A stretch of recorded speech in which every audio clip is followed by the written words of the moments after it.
اللهم صل وسلم وبارك على نبينا محمد وعلى آله وأصحابه أجمعين. وعن عبد الله بن عمرو بن العاص رضي الله تعالى عنهما قال مر علينا رسول الله صلى الله عليه وسلم ونحن نعالج خصا لنا فقال ما هذا؟ فقلنا قضاها فنحن نصلحه. فقال ما أرى الأمر إلا أعجل من ذلك. رواه أبو داود كما قال رسول الله صلى الله عليه وسلم. مخير سيدا خبر ذکر شو چې دنیا او چې په دې دنیا کې دا ټول د الله وړاندې ملعون دي، مگر ذکر د الله تعالی چې عبادت د الله تعالی او طاعت د الله مراد ده، او دا رنګ عالم او متعلم او هغه څیزونه چې الله رب العالمین دا سره مینه کوي چې هغه مراد الله عبادت او طاعت ده. او بیا موږ رسول الله صلی الله علیه وسلم چې تاسو په دې ځمو کې مشغولېږئ، تاسو به دې سره مینه وکړئ او آخرت به نه هېر شي. نن درس کې به دا خبره ذکر شي چې په دنیا کې مشغولېږئ، دا دنیا معمولي څیز دی او مرګ ډېر نږدې دی. عبدالله بن عمرو بن العاص رضی الله تعالی عنه وایي چې موږ یو سفر جوړوله د درمو او د رنګې د باڼسونو نه. رسول الله صلی الله علیه وسلم باندې تیر ده. وایي موږ ته ویل تاسو څه کوئ؟ دا څه دي؟ وایي موږ ورته ویل یا د الله رسوله دا زموږ یو سفره ده، ویره د دې وه چې دا راوغورځېږي، نو د هغې ترمیم کوو، ویرېږو داسې نه چې راونلوېږي. رسول الله صلی الله علیه وسلم ته وفرمایل زه نه ګورم مرګ مګر د دې نه هم ډېر نږدې. تاسو سره خو دا فکر دی دا سفره به راوړېږي، خو زه وایم چې سفرې د راولېدو نه وړاندې مرګ راځي، مرګ ډېر نږدې دی. اشاره ودې ده چې خلکو د دنیا په دې کارونو کې مشغوله کېږي او آخرت را یاد کې مرګ نږدې دی. وعن عبد الله بن عمرو بن العاص رضي الله تعالى عنهما، دا دواړه پلار وزوی صحابه دي، بهترین صحابه دواړه عبد الله او عمرو بن العاص رضي الله تعالى عنه. قال دا مر علينا رسول الله صلى الله عليه وسلم، تیر شو موږ باندې رسول الله صلی الله علیه وسلم ونحن نعالج خصا لنا، او موږ چې جوړولم ځان دپاره هغه سفره چې زموږ دپاره وه. ای نصلح بیتا لنا من خشب وقصد، دغه سفرې نه چې زموږ کوم کور جوړ شوی یو سفره وه د لرګیو د درمو نه وه، نو د هغې معالجه او جوړونه م کوله. فقال ما هذا؟ رسول الله صلی الله علیه وسلم فرمایل دا څه دی؟ فقلنا نو موږ ورته ویل قضاها، یا د الله رسوله دغه سفره نږدې ده چې راولوېږي، ورانه شوې ده، نو غواړو چې د دې ترمیم وکړو. اضعاف وتهاوي وهمه بالسقوط،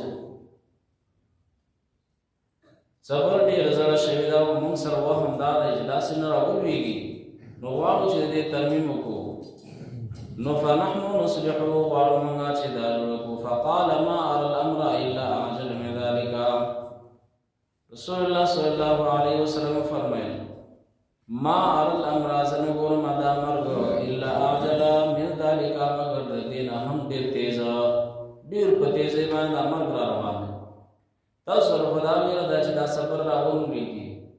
زه وایم چې د دې د سفرې د راولېدو نه هم مرګ ډېر تیز را روان دی.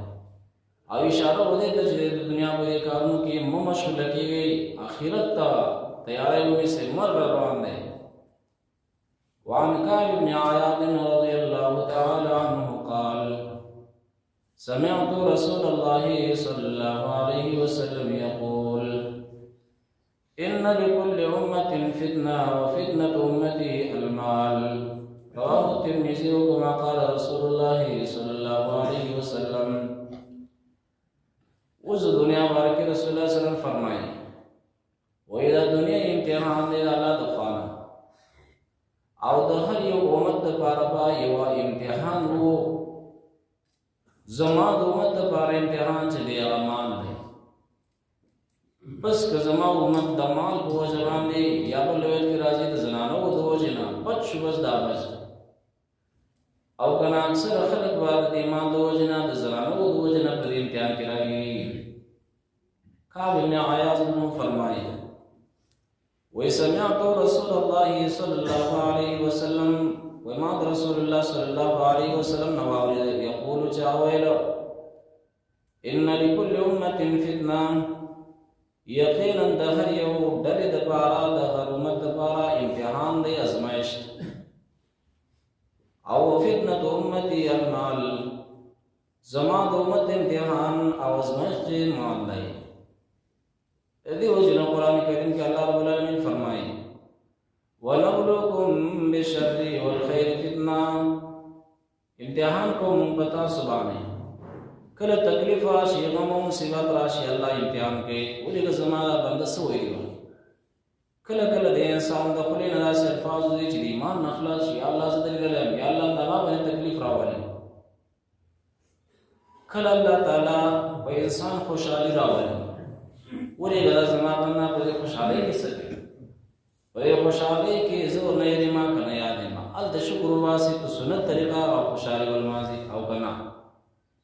नो अल्लाह ताला फरमाए जब शर की इम्तिहानियों पर खैर के दौड़ के इम्तिहानी और रसूलुल्लाह सल्लल्लाहु अलैहि वसल्लम फरमाए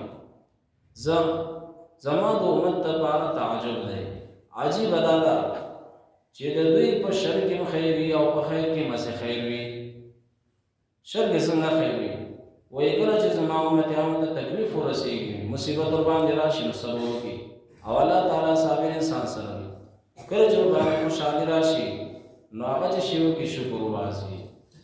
د دې انسان لپاره په ډول کې خیر دی عاجب کار دی دا او بل ځکه الله رب العالمین فرمایي انما اموالکم واولادکم فتنه یقینا ستاسو مالونه او ستاسو اولادونه امتحان دی څنګه امتحان دی د مال د وجې نه کله انسان نه لمونځ پاتې کېږي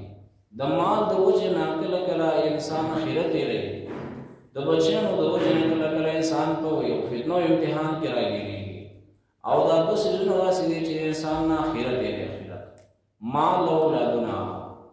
نو انسان ته دا سوچ پکار دی کم مال زیادی کا اولادونه زیادی اصل به دوی روي چې الله راسنه په دې امتحان کې پاتې را نشم او چې زدي وجنه هلاک نشم او رسول الله صلی الله علیه وسلم دا خبره کوله چې زستا سبحانه د فقر نه ویریږم چې پتا سبحانه د فقر اورګ راشي مگر ویریږم دې نه چې تاسو باندې الله تعالی مالونه زیات کې تاسو به باغی کې بل سره شي کوي مقابله وکوي چې زما مال ډیر شو زما مال ډیر شي نو تاسو به د ایمان د وجنه هلاک شي لکه څنګه چې په خواني خلک هلاک شوي دي مال سره مینه کوي الله تعالی دې تاسو په دې باندې د عمل کوو توفیق نصیب کړي